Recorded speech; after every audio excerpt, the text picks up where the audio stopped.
Lights, camera, action. In a studio where local filmmakers talk to other filmmakers about the inside world of film. Cut. That's not the script. It. We'll fix it in post. Do you wonder how films are produced and what really goes on behind the scenes? Well, stand by. Filmmakers Kevin Munfrey, Victoria V.A. Jones, and Carson Hype Ferguson explain all the details. Right here on It, We Will Fix It in Post podcast.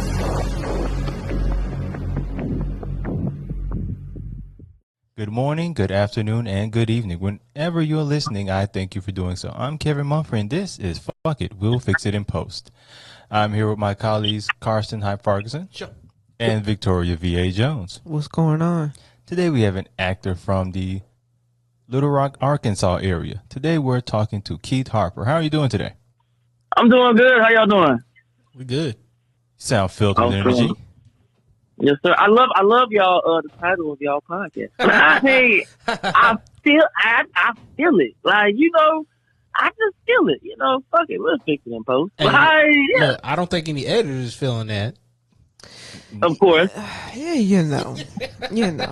But that's it's catchy. That's what it is, though. It's catchy until you have to edit. Right. And then it's like, oh man, they need to change this. They need to change this. So, Keith, what got you wanting to become an actor? Okay, so what happened was, I'm gonna take y'all back. Like in high school, I was about to get expelled, right? Senior start. year, yeah, it is. About to get expelled senior year.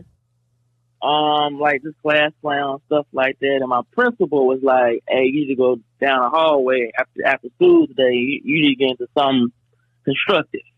Because after school, you be running these streets. And I was like, man, I ain't finna go down there and audition for no play. Like, nah, that's whack. Nerds do that. That's whack. And he was like, nah, man, give it a try. You might like it. And the rest is history. So, yeah, that's really where it started. And I just kind of stuck with it because it's like a safe place. I enjoy exploring characters and stories and seeing like the full product of film. I like the process, so you gotta like the process in whatever you do. And I like the process of building characters and stuff of that nature. So, but yeah, that's where it started back then. So when you went to the theater department, what was it about it that kind of made you felt at home there? I think theater actors and creators and I don't say creators in general, but most of the creators that we meet in the world, they friendly, for the most part. Most of them. I ain't gonna say all of them, but a lot of creators I've met. Yeah, but a lot of creators I've met, artsy, creative people, they friendly.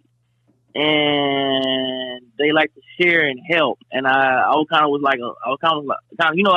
little bit scared to like kind of go in, but they was friendly and open with me. And I think that opened up the door to want to learn more about it. And like I said, it's very interesting, just the whole process in general. I don't know why, man. You just made me think about like this time I was at a film festival, and this girl. She lived down in Hollywood, and she was like submitting her film to film festival. And you can tell she had a little bit of change, right? And right. I said, oh, that's a nice little bag. He's like, what kind of bag is that? That me being me, I'm just trying to start a conversation. She's like, oh, it's Versace. You didn't know that? And I'm like, oh, I wanted to say something crazy to her, but I'm just like I think about that whenever somebody says, like most of them are friendly. She was that 20%. Okay. Yeah. So what was the first project or first play that you worked on? The first play might have been Lord Jesus. Was that the name of it? Was that the name?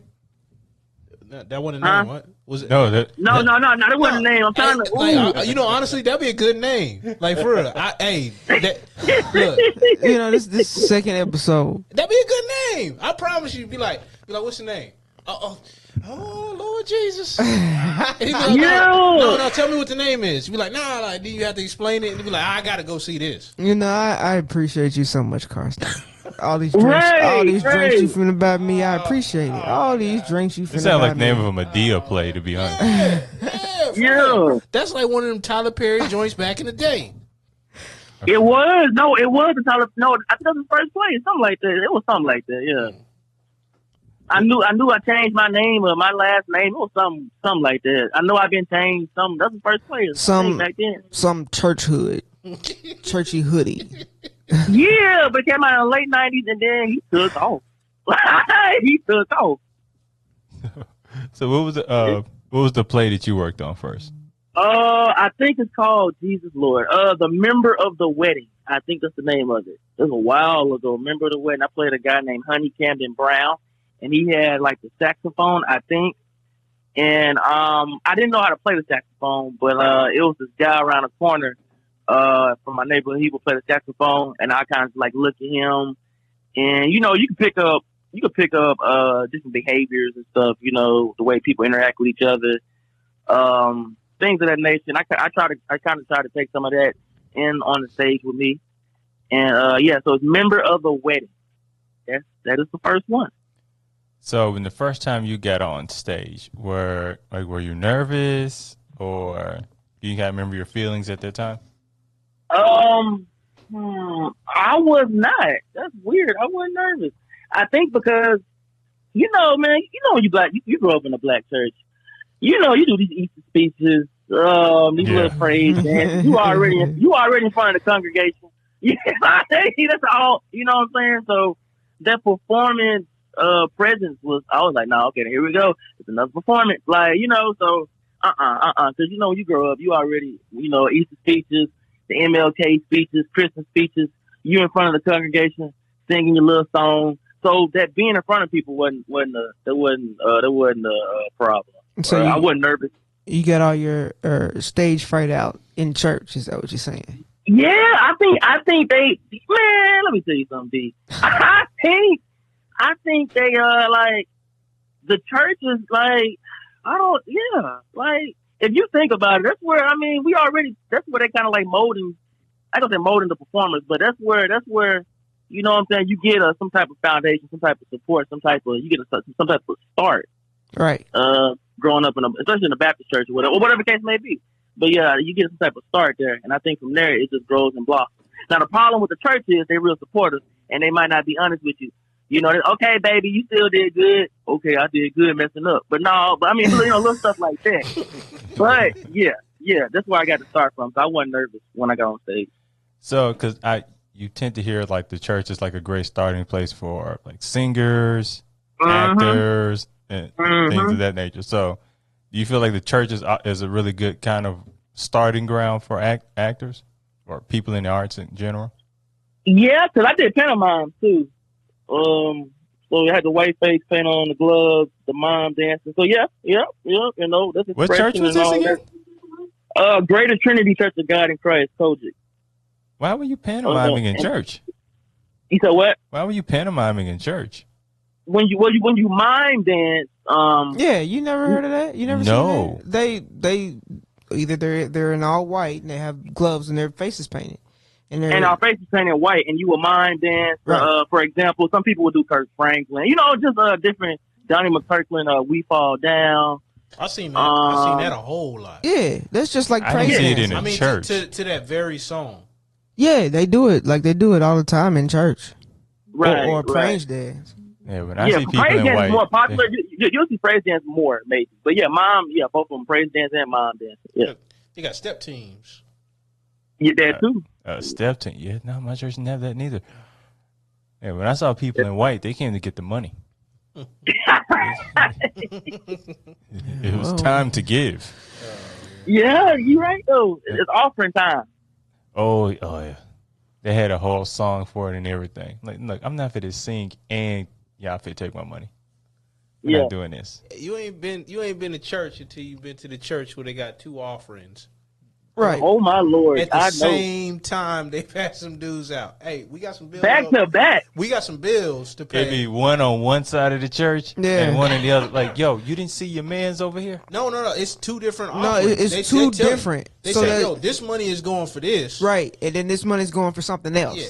At least they explained that to y'all, because they didn't do that to me. Like the That's Cadillac, money though. yo, man, the Cadillac, whatever. I'm like, yo, okay, I got 120. Y'all gonna split this between the two? I'm gonna split whatever I And get. look, now they got churches with direct deposit forms. I'm like, oh, yo. Or some churches got cash out. I was finna say, yo, at this point they gotta have cash. I'm talking about when you can do allotments. What? Allotments to the church. They will take it out of your check. Be like, oh, when you get paid. Oh no. When you get paid, oh yeah. Like, man, that's another bill. Y'all not man. finna have my routing information. That's another bill, man. Heck no, Like, y'all for will real. not. They got all that, man. I was like, I went to one of the big churches, and they were like, oh, don't worry, we take this. We got a credit card machine in the front, but you can put on this piece of paper if you don't feel comfortable. You can go up to the front and get the machine. I'm like, They got it with the machine. yeah, like credit card processor. Oh, I thought you were saying ATM machine. I was like, ooh, no. They did have an ATM too. No. So like, if you wanted to do cash. No. That's crazy. I'm like, yo, man, like this is like a mall. The church had like a Chuck E. Cheese zone, and they had like a pizza thing. I'm like, what's going on? Man, they using them offers. I'm like, what is going on? I'm like, why? You Yo, they doing making all that this? bread. Oh, They making that right. bread. You ain't lying. I was like, yo, I probably can't parishon here. But like your first play you did, was that at your school? That ended up being at the weekend theater, so it was like a local theater around, not too far from my school. So no, you weren't around like people you was taking classes with and stuff like that. Say again? So you weren't around like people you were taking classes with, like the basketball team or. Yep, or whatever the case may be. Yep. So it was like when Yeah. Because in theater class, you basketball players in there, the drama students, the choir students, all those people. Yeah.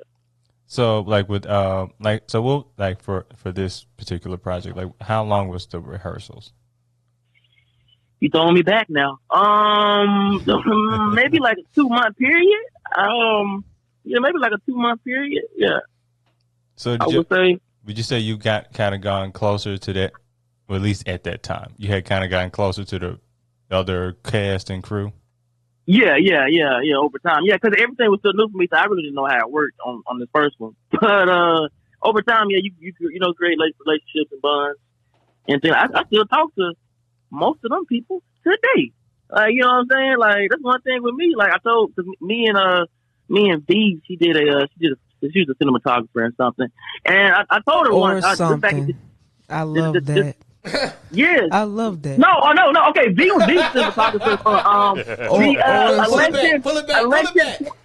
I love V was it. the cinematographer for election 2020, directed by Flo Gibbs, and I told V like back in December, I was like, you stuck with me now. So like V, you stuck with me. Like it's a wrap. So like yeah, you build relationships and bonds with people. And I've been stuck with them. Literally. That's right. That's it. So what what actors, if you remember growing up, what actors you may have been influenced by? This is a good question. I think of course Denzel. I think that's where it starts. I think growing up, like Denzel. I think that Taraji P. Henson is pretty dope. I think growing up it was mainly them two right there, and then as I got older, I became more aware of the game. So I started studying maybe Sidney Poitier, Viola Davis, Cicely Tyson, Pam Grier. So as I got older, it went further back. So, but at first it was just like Denzel, Taraji, people like that. So when you got older and kind of started looking at actors differently, so when you watch something of theirs, so what is it you are exactly looking for? See, that's a good question. Cause it depends. Cause sometimes I'm watching movies, I'm just watching for pure enjoyment. Sometimes I don't necessarily be studying anything. But then there's other times where I like study his or her like body movement, gestures, the way they talk, walk, the way they point their finger. They look in their eye when they turn to the camera, but they don't look in the camera, but they know where the camera at. That's the camera awareness. Little things like that. So that's what I look for. Oh, you learned some stuff, didn't you? Uh-oh. No, I'm saying, I mean, you know what I mean, V. You already know. No, I'm just saying, you learned some stuff. I'm proud of you. I'm happy. Thank you. I be trying.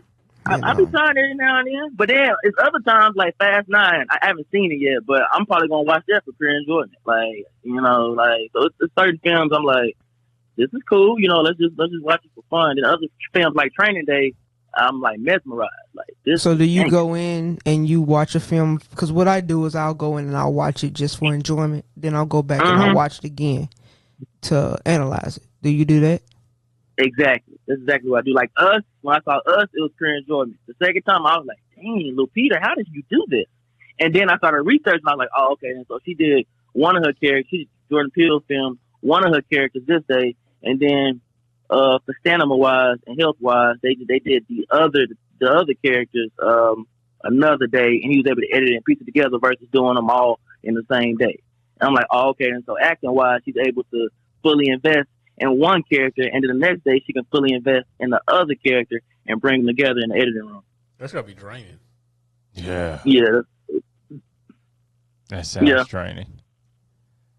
So yeah, you can take your actor. Like, you can go to a film. You can take your actor hat off. Yes.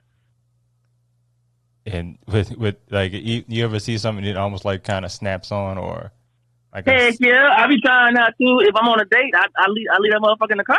I leave it in the car. But I ain't gonna lie, sometimes it sneaks out of my pocket and I put it on. I gotta check myself. So yeah, it be hard sometimes. It'd be hard.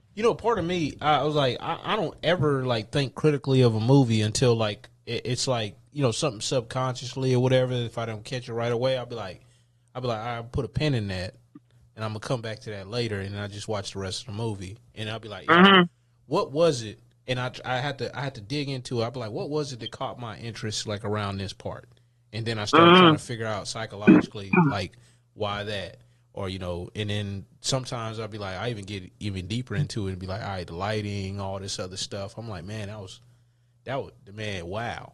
And it'd be like, like the Joker one. Yeah, yeah. And it'd be like the actor hat came out. It came out immediately. I was like, wow. And it'd be like 2 or 3 seconds. It'd be like something just like nobody else, like they're looking at you crazy. I'm like, because you're geeking out on something. I'd be like, man, right. See, I was like that with both Jokers, like with Heath Ledger's Joker and Joaquin Phoenix. It's like, I can see why. That role is like you could do so much with it. It's like, okay, let me see how he's going to portray it. So yeah, I couldn't take a date to that movie at all because that would get on my nerves. Honestly, when they said it wasn't going to be portrayed like the typical Joker or whatever, I was like looking at it kind of funny. I originally had that too, but it's like you can do so much with it. Yeah. And it's like even before that, there was so many different portrayals. I mean, Jack Nicholson's portrayal was far different than Heath Ledger's. Yeah. The TV show was just a comical version of it, and it all works. But I think the Heath Ledger is close to the graphic novels, which most people that are into Batman, like the ones that I know anyway, were into it more than like say the earlier versions. You know what I'm saying? Because there's different adaptations. So what about the how y'all think that the other guy did? His name Jared Leto. It was like a gangster type Joker. No. That was the reason I didn't bring him up. We don't speak of that Joker. That's cool. Okay. That was really. It's clownish, man. I'm like, what are you doing? I'm like, I don't take him serious. The Joker is a very interesting character because he's like crazy and he's out there and he's always like doing all this stuff. But, you always, like, know where he is in the room, or where he is on screen or whatever because he's the wild card, a la Joker. Yeah. Like, but I'm saying, like, that's a dude you always have to, like, put your finger on. You have to know where he is and you have to count for him and all that stuff. I was like. It didn't come off as that important. Was clownish. I mean, it's just clownish. It's just bad representation. Now, I Yeah. had read something that they were saying like they edited out. Yeah. At least that was Jared Well, Leto's. He was supposed to be in there more. Yeah. And they're like, you probably didn't like it because they edited so much of it out. No, I didn't like the idea of the But- character anyway. And that was the point I was going to make. Like, if they had to edit a lot of you out, there was a reason for it. He was even supposed to be in Suicide Squad, and they X'd that out. It's like, ooh, this is a bad idea. That was a painful. I totally forgot about the Joker until you even mentioned it. I have X'd that one out of my head. He had the Paul Wall grill. Like, Yep, sure did. oh man, I'm like, what are they doing? What are they doing? Right. Oh my God, you're They right. tried. They failed, but they tried. That's what it looked like. Sometimes they try too hard to do something else. That wasn't even trying too hard, dude. You literally said the Joker had a Paul Wall grill. That wasn't like strong. There wasn't like strong thought and planning put into that. You're like, Yeah. Well, I mean, part of that is probably the representation. So they just assume like people with grills are menacing, huh? I mean, I wasn't going that deep into it. I don't know, man. I just did though, too, mentally. I just thought about it. So, with stage acting, and something I tend to be interested in with actors. When you are on stage and you're like looking in the crowd, do you look at people or do you have like a focal point that you like to look at? Yeah, I never look at people. Yeah, it's a focal point or some type of it's a certain spot. Yeah, I never look at people. Yeah, I don't even know my parents are out there if they are out there. Like, yeah, that's how locked in I try to be. Yeah, because then the second you look at people, you mess up a line and it ain't no cut. You can't cut on stage, so you gotta keep rolling with it, and that didn't happen before. Okay, so when you get to the point where you're forgot a line or mess up a line, because you're on stage, what happens there stays there. So how do you like bounce back from that? I try to reword it if possible. So, because my line might end a certain way, and another actor got to get ready to speak. So if I try to end it, similar or the way we've been rehearsing. But one time, I forgot that thing completely, and somebody said something. This is a long time ago. I don't do that now. I'm seasoned. But I don't do that now. But it's probably 5 years ago. But somebody said something, and I was like, thank God. Like, I gave him that look, and then blah blah blah. I spoke. So sometimes actors feed actors their line or something like that in a slick way. Or if we mess up, we got to reword it and try not to make it look so obvious. Mm-hmm. But sometimes it still be looking obvious. You just kind of ad-lib your way out of it. Yeah, that's an option. Yeah, that's an option. Yeah. That's an option. It is. That's definitely an option. Now, have you ever acted opposite somebody where you were trying to help them out and they just didn't get it? On stage, I think so. Yeah. Maybe a couple years ago, a friend of mine, we was doing a play in Detroit '67 and about the race riots in Detroit in the summer of 1967. We did that at school and college, and there was a really important line before his monologue, and I'm like, bruh. Like, like I'm trying to say something to hey, this is what you need to say before, because you, for whatever reason, tonight you're not saying it in order. And you gonna mess up your dramatic monologue because your spotlight is gonna come on, brother. And he didn't catch it. And it worked out. He made it work because he's a great actor. But it's moments like that. It's definitely moments like this. So you keep naming these certain plays, and what kind of plays or roles do you go for yourself? I want something interesting. I want an interesting character. I never try to play the same person. Sometimes I might get typecast, maybe, but just somebody interesting. I think I really want somebody interesting and with some layers and that's complex. So it doesn't have to be the lead. But it doesn't have to be the supporting character all the time either. Just whoever's interesting is who I really want. Something that challenged me. So, what would you say the most interesting role you've played so far? Wow. Okay. I played a character by the name of Nasty Interesting Man in this play called Eurydice. Wait, what was that again? The character name is Nasty Interesting Man. That's the character's name in the script, literally. Nasty go on. Interesting. Yeah, right.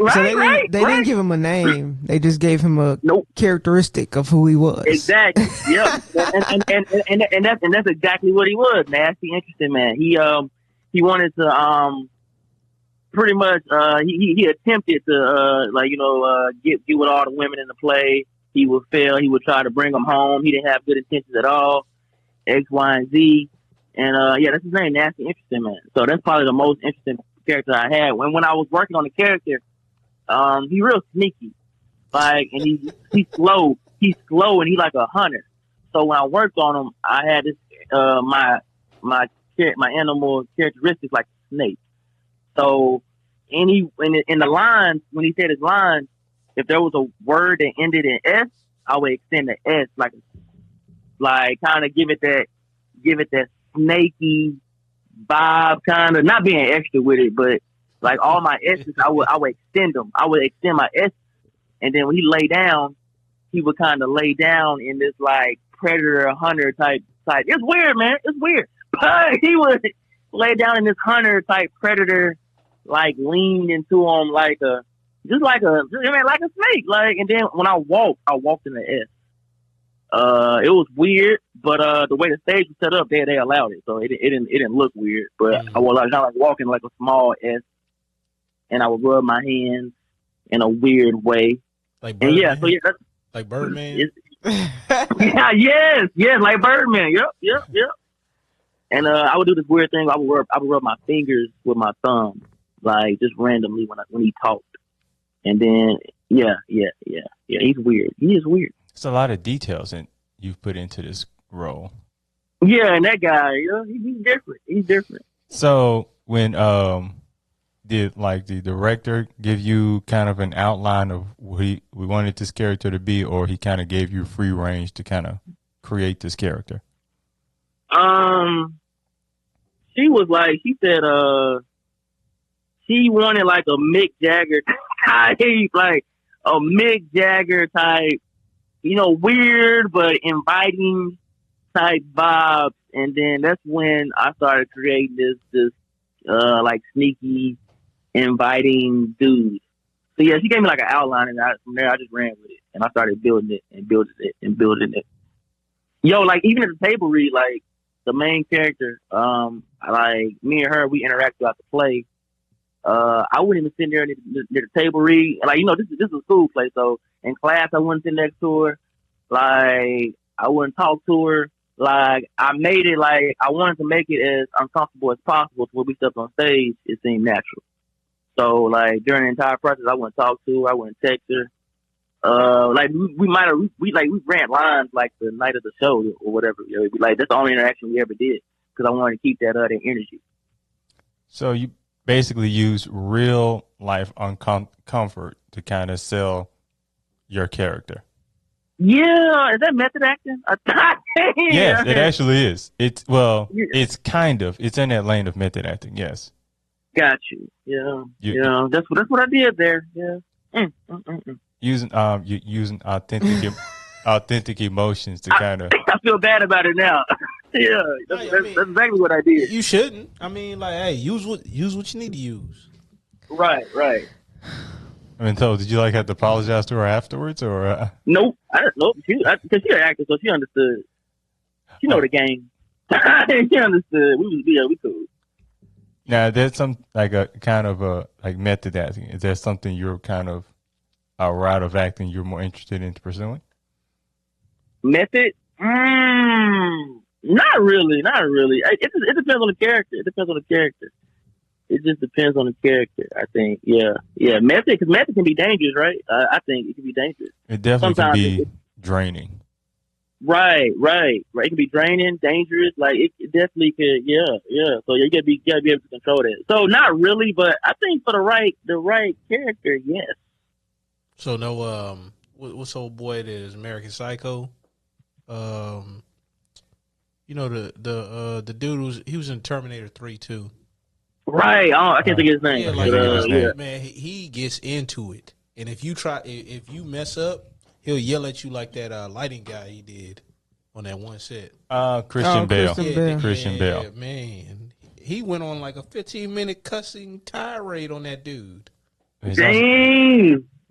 Because once you're out, and if you that mad, it's hard to get back in.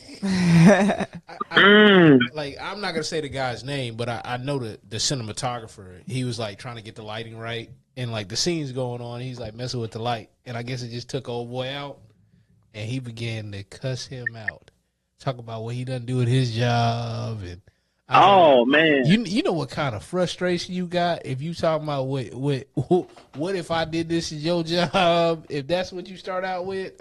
You only hear, like, I can think of any other profession where someone would go get angry at somebody and use that phrasing.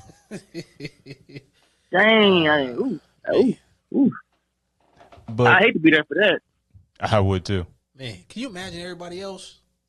Everybody else is just like, trying to absorb, trying to get absorbed by the wall, trying to get away from it.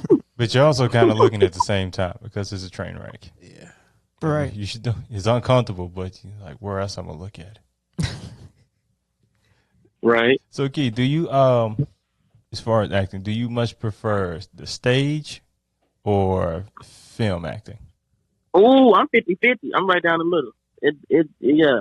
Both of them dope. I feel like you learn how to act on stage though, so there's no cut and there's a rehearsal process so you can build characters. Versus a lot of times with filming, you just you get the script, you do the table read, here's the shoot day, here's the call time. In theater, all right, you've been casted, here's the script, here's the table read, now let's rehearse.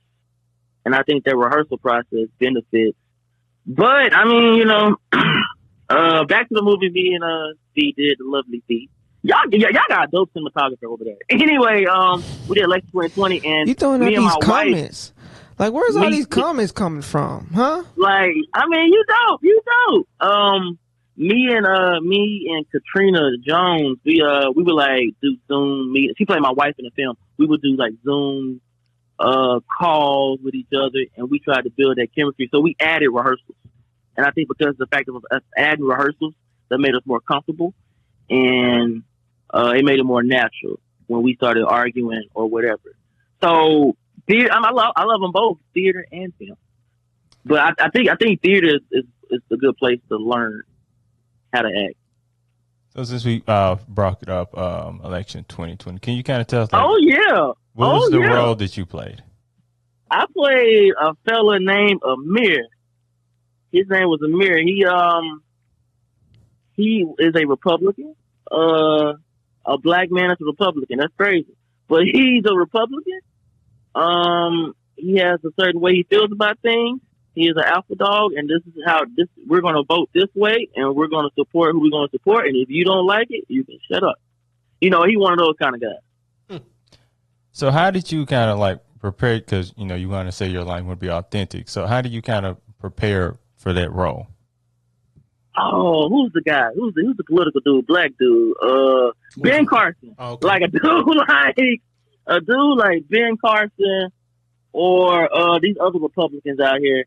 I'll kind of look at how they act, and they very direct. The Democrats are more on the liberal side. They the opposite. So they feel like they own everything in the room.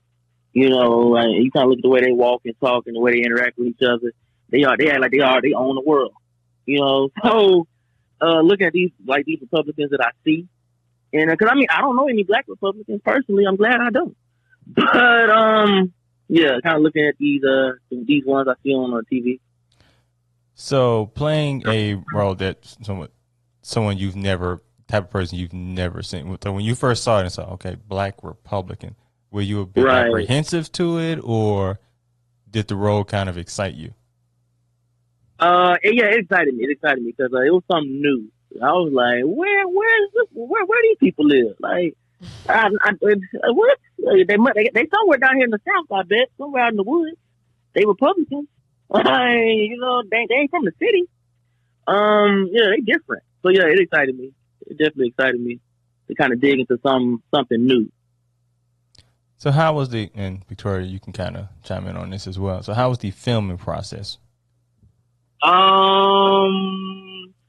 They was, man, listen, they was so organized with everything. I walked through the door. I'm thinking I'm finna just walk through the door and shake everybody's hands. They're like, no, Mr. Harper, go over there, make a left. You have to check in. We're going to check your temperature first. We're going to ask you a couple questions, and then you can go over there and wait. So they we filmed right. this in during the pandemic, so it was a big risk for us to film it, but we did it anyways. Right. Yeah, and the cast was small, and the crew was small, so it wasn't. That's the plus. It wasn't a lot of people, and I think we did it in 2 days. I think we did it in 1 weekend. It's 2-day shoot. Yep. And it's a 30-minute, 30-ish. I don't know the exact run time. Like I want to say 35 or 30 minutes.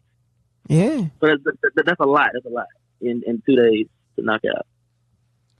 So again, y'all mentioned that this was filmed basically during the height of the pandemic. How did it feel to basically do a film during basically a historic time in your lives?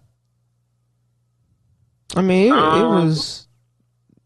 it was regular to me. I mean, there's still extra steps we had to take, but other than that, it was nothing.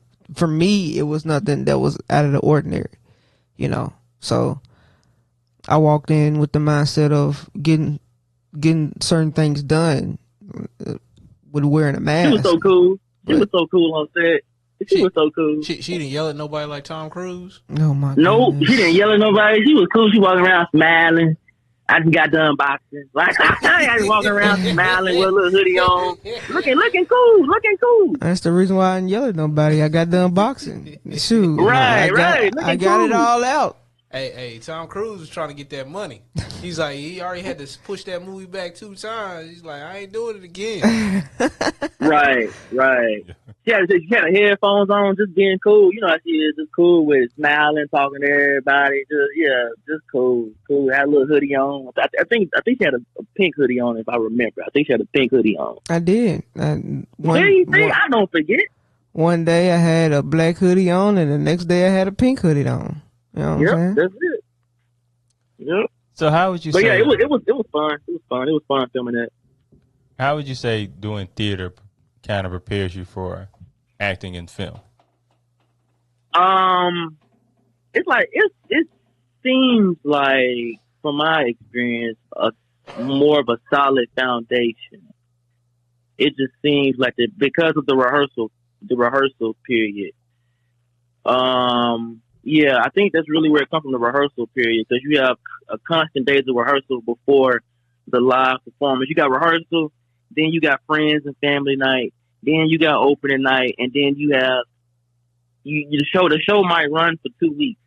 So you got you're still working on it. You're still working on it. In film, you might shoot that one time and that's it. That scene outside might get shot one time and that's it. And you're like, hey, can we do that again? I just thought of something. Nope, that's it. Next scene, Keith, you done for the day. But in theater, for real though, man, theater, it's like, all right, y'all, we did good today. We're going to come back to this tomorrow. We're going to work on this. We got opening night here, but that's okay because we're going to be this opening weekend. So Friday, Saturday, Sunday, by Sunday, we're going to be amazing or whatever the case may be. It's repetitive. And film, and then it's a lot. It's money too in film. So I mean, time is money, especially in film. So you might shoot something one time, and that's it for real. So would you say that it's more tense doing film than stage? Say again. Would you say it's more tense doing film than stage? Yes, maybe, yeah. So yeah. So like with theater, I guess you kind of, once it's over with, it's easier to just kind of let go. Right, yeah. Film like that too, and then with film, you don't know what the reaction of people gonna be because now, you gotta go to post. This gonna go into the editing room. That's gonna take some months. Then you got the trailer. So you sitting there as an actor, like, Jesus Lord, I hope I did good on Victoria's film. Like, you like, Jesus Lord, I hope I did okay. I hope I did okay on that film. You know what I'm saying? In theater, you get the feedback right then and there too.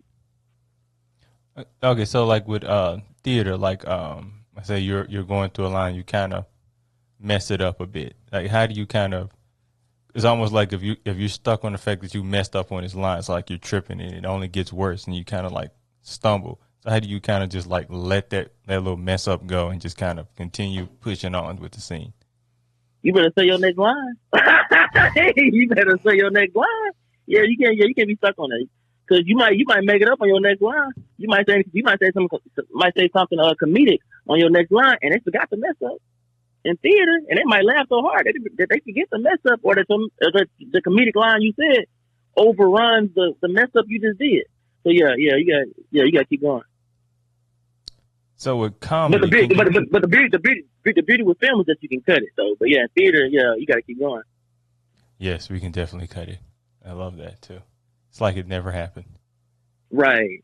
So do you like as far as genre, right? Do you prefer to do drama, comedy, like which as far as on stage? On stage, both. I mean, they both great. They both great. Comedy is crazy. Yeah, I'm naturally something wrong with me. My parents say something wrong with me. Like I'm off. So like comedy is second is right there. Like that's second nature. Would they go same as film? Comedy? Probably drama. Nope, I think drama. Drama?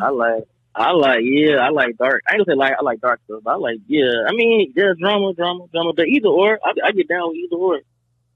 So on the stage, you like more comedy, and in film, you like more drama. That's interesting. Right. Yeah. Is it kind of like because in comedy, if theater's in comedy, then you can be real big with everything in theater. You know, you can be real extra with everything in theater. And then on film, on the drama side, it's real intense, and I like that. It's a lot of stuff is in the eyes. It's real, it's just real intense stuff in film on the drama side. So do you kind of pay attention more to like the details when you're doing like a drama in film, as far as like physical cues or movements you may make, or kind of like Yeah, definitely. Yeah, it's like little stuff that I do. Like if I stand up from a table, and I gotta walk over and kiss my wife, and then I gotta look disgust or whatever. I stand up, I'll walk over there, and then my awareness, I naturally know where the cinematographer is. So I look in that direction, or I look off to where I know my face is catching a good angle from the cinematographer, and you can see the facial expressions or whatever they need to see, or both of us. So yeah, little stuff like that, little stuff like that. And I guess that comes from experience though. But little stuff like that, like walking off, but not walking off too far to where the cinematographer or director or anybody, they can see your face still. And you can give them what they need and then walk off like you really did something. Yeah. And you have to do all that and make it look authentic. Yeah, you definitely should. Or you ain't getting no check. Yeah, definitely right on that. Yeah, you're not gonna get no check. You won't be in this business that long. Right. Now, you also do plays out in the Atlanta area. Yeah, and I did a web series in Indianapolis. Yep. So you're basically acting in different states. So how do you kind of network out to kind of get yourself out there? Just social media has been really great. The one in Indianapolis, I don't know if Instagram has this. I guess they do. Like, I guess Instagram pays attention, and maybe y'all know that they pay attention to what you search or whatever, maybe. And it popped up in my news Oh, they do. feed. Yeah, see, I knew I wasn't tripping. And it popped up in my news feed like a casting call in Indianapolis. And I was like, and it's saying, why not? Fuck it, we'll fix it in post. Like, no, but fuck it, we gonna audition. Fuck it, we'll find out. Yeah, fuck it, we'll find out. And so I did the audition. The rest is history. They casted me. I flew out there. She put me in a hotel. She took care of me. We did it. and that's the web series. And then in Atlanta, we did a stage version of that play in Little Rock, and everybody from Little Rock didn't make it. But I was one of the people that made it, like me and like maybe one other person. And she was like, I'm gonna turn this into a movie. And that's what she did. So she turned it into a film. So it's a lot of Atlanta actors out there, and then me and like one other person from Little Rock. And we did that into a film, and then she wants to take it back on tour maybe next year when all this stuff with the pandemic died down. And that's Black Wall Street. Deep Greenwood, Black Wall Street. So what is that about?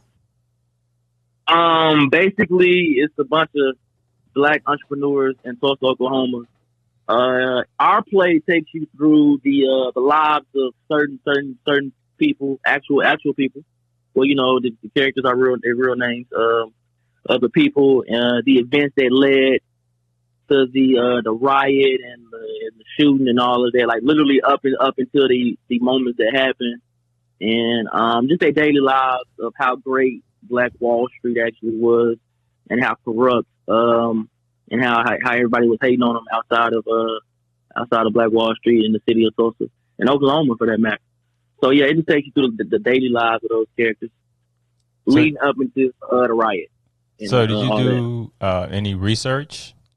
Yes, it was hard though, because some people hard to find, because these actually like real people. So some people was hard to find, but yeah, I did research on it, and it worked out. It took a minute though, but it worked out, and I tried to, you know what I'm saying, because you can't talk to these people. So I try to, you know, you read it and you think, he seems playful, he seems this and that, and he's probably got a little style or this and that. So if I would have really like went in, like I probably would have changed my hairstyle too, but I didn't have enough time to do that. I probably would have changed my hairstyle, all that jazz for this. But yeah. I probably would have left the fade at the house. You know what I'm saying? I probably would have did something different with my hair. So when you get a script and you look over the script, how do you prepare and how do you memorize those lines? I think you just prepare with research. There's a lot of research that goes into it, and you find your beats and you find character objectives. Like, because the writers, it's always something somebody wants. When people write scripts, it's always something somebody wants. And as an actor, you got to find out what the director or writer, what they wrote for that character, what does that character want, and from there you kind of build and stuff like that. And then as far as the lines, I don't have no method. I just read it. Like, I just read it over and over and over again, to the point where I even know the other people's lines. There's a lot of reading. Now, how important is it for you to, like you said, you read to the point where you know other people's lines? How important do you think it is for you to know not only your lines, but the other actor's line as well? Yeah, because you need to know when to come in. You need to know when a line is over with. But also, you need to know what's happening in this other scene, because this other scene might affect you 10 pages later. So yeah, stuff like that. So yeah. I don't memorize everybody's lines, but I'm aware of what's happening in the other scenes, and I'm like, okay then. So and so, that character mentioned my name on page 50. I meet that character on page 73. So let me see. You know what I'm saying? Like little stuff like that. Like I connect dots like that, kind of. But yeah, just yeah.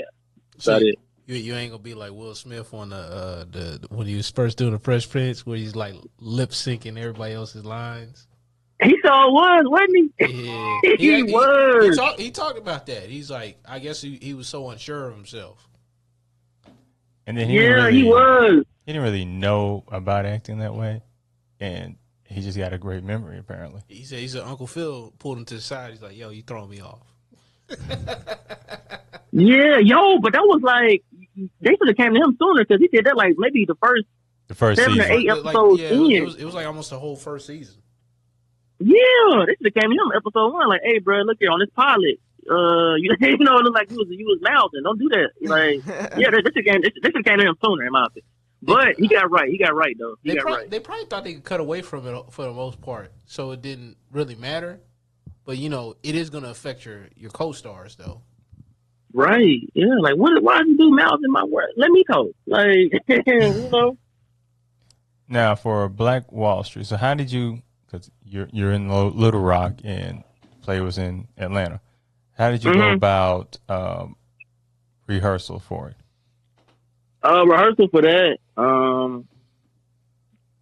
You know, still during the pandemic, so Zoom rehearsals really benefited everybody. So we rehearsed maybe like 3 or 4 days a week, maybe like every other day. We would say our lines like that, and we would kind of like branch off and like link up on Zoom, you know, and then kind of just interact with each other, try to build some type of chemistry. Because I didn't know none of these people, give or take the one dude that was in Arkansas that was with us on the Zoom. But you kind of like branch off and kind of just get to know these people through technology. And yeah, that was a repetitive thing for maybe like a month and a half. And then we went into production. So with doing rehearsal with Zoom, did it like kind of feel different compared to just like face to face, how you would normally? So was it harder? Yeah, it was hard because everybody Wi-Fi ain't the same. You know that somebody lagging. You know somebody lagging. Somebody Wi-Fi ain't right. They got the cheapest plan.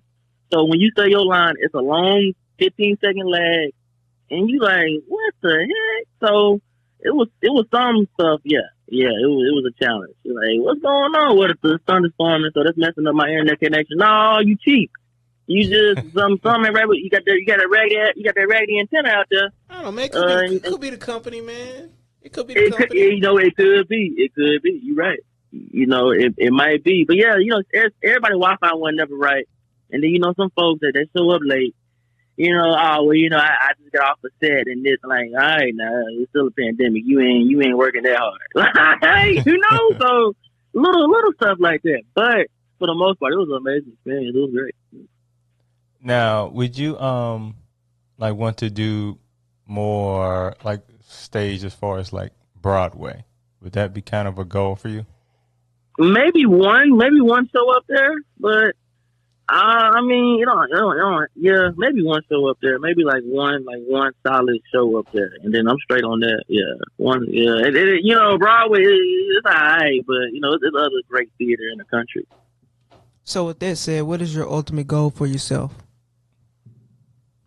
I want to be like a full-time professional actor, successful. I want to be successful in the game. So within that, would it be? It doesn't matter, like stage or film. Like, what is your dream role for yourself? Oh, I don't have a dream role. I just be happy to get booked. Hey, I'd be thankful to get a check. Like, see, I don't pretty much have a dream role. Maybe the only dream maybe is to work with Denzel Washington. That might be the only dream, like in the industry. Maybe him and Kerry Washington. I think those are phenomenal actors. But yeah, I don't have a dream role. You know, when he first started saying Kerry, I was thinking, I was like, Hilson? What? Why would you even go there? I don't even know, man. Pretty Girl Rock. I don't know. Another drink. And another drink. That is another drink you owe. I'm gonna be plastered. I'm gonna be plastered. That's not a joke. Is that a punchline? Look, it's an observation. For the benefit of you, we're going to say that was a joke. That wasn't a joke. No, that's not the benefit of me. That's the benefit of because it's worse that it isn't. That's not a joke. So you saying you're doing it on purpose? Yeah. Yep. Either way, VA gets a drink. So as we wrap this up, we usually do this thing with actors as envision yourself receiving an Oscar. What would be your Oscar speech? Ooh, I would like to thank God, my family, everybody that believed in me, and I guess the people that helped with that particular project. So that's the director, writer, production company, things like that. Yeah, I was not prepared for that question. Like, hey, I would like to thank the Academy. You know, Mama and Daddy. Mama and Son on TV. Hit record. Because we saving this tape. We saving this. You know, but yeah, like little stuff like that. Well, Keith, thank you for talking to us today. You are filled with energy. Yep. Y'all can get me out of here. No, we just gotta. We're just gliding you to the door. Hey, look. Y'all getting rid of me? You It's only been a couple You minutes. are listen. A couple. Let me tell you this. You ain't gotta go home. It's only been a couple minutes. Man, Listen, you we can have come different back, ideas of you a couple can come minutes. back as a guest to be a part of any podcast. If you come up here, you can come in and you can be a guest. You know what I'm saying? Chime in on some conversations that we have anytime. Okay then. Definitely. Thank you for having me. It was fun. Oh, it was a pleasure. But today you have to go.